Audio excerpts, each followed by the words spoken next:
ಸಾಮಾನ್ಯವಾಗಿ ಎಲ್ಲರೂ ಇಷ್ಟಪಟ್ಟು ತಿನ್ನುವಂತಹ ಒಂದು ಡೆಸರ್ಟ್ ಅಂದರೆ ಅದು ಫ್ರೂಟ್ ಸಲಾಡ್.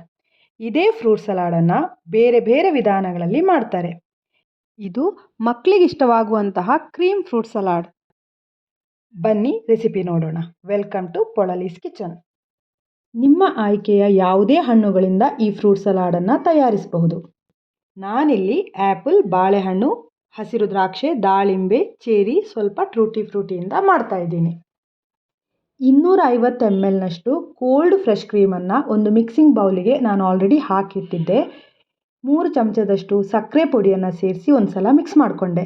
ನಂತರ 3 ಚಮಚದಷ್ಟು ಹಾಲಿನ ಪುಡಿಯನ್ನು ಸೇರಿಸಿ ಮತ್ತೆ ಒಂದು ಸಲ ಮಿಕ್ಸ್ ಮಾಡಿಕೊಂಡು ಕಟ್ ಮಾಡಿರುವ 1 ಕಪ್ ಆ್ಯಪಲ್, 1 ಕಪ್ ದಾಳಿಂಬೆ, 1.5 ಕಪ್ ಬಾಳೆಹಣ್ಣು, 1/4 ಕಪ್ ಹಸಿರು ದ್ರಾಕ್ಷಿ, 15 ಕಟ್ ಮಾಡಿರುವ ಚೆರಿ, 5 ಚಮಚದಷ್ಟು ಟೂಟಿ ಫ್ರೂಟಿ, 1 ಚಮಚ ಏಲಕ್ಕಿ ಪುಡಿ, 1 ಸ್ಕೂಪ್ ಐಸ್ ಕ್ರೀಮ್, ಜಾಸ್ತಿ ಆದರೂ ಹಾಕೋಬೋದು.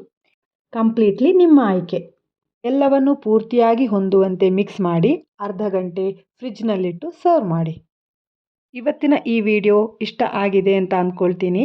ಇಷ್ಟ ಆಗಿದರೆ ಚಾನಲನ್ನು ಸಬ್ಸ್ಕ್ರೈಬ್ ಮಾಡಿ, ಲೈಕ್ ಆ್ಯಂಡ್ ಶೇರ್ ಮಾಡಿದರೆ ತುಂಬ ಜನಕ್ಕೆ ರೀಚ್ ಆಗೋಕ್ಕೆ ಸಹಾಯ ಆಗುತ್ತೆ. ಇಂಟ್ರೆಸ್ಟಿಂಗ್ ರೆಸಿಪಿಯೊಂದಿಗೆ ಮುಂದಿನ ವಿಡಿಯೋದಲ್ಲಿ ಸಿಗೋಣ. ಧನ್ಯವಾದಗಳು.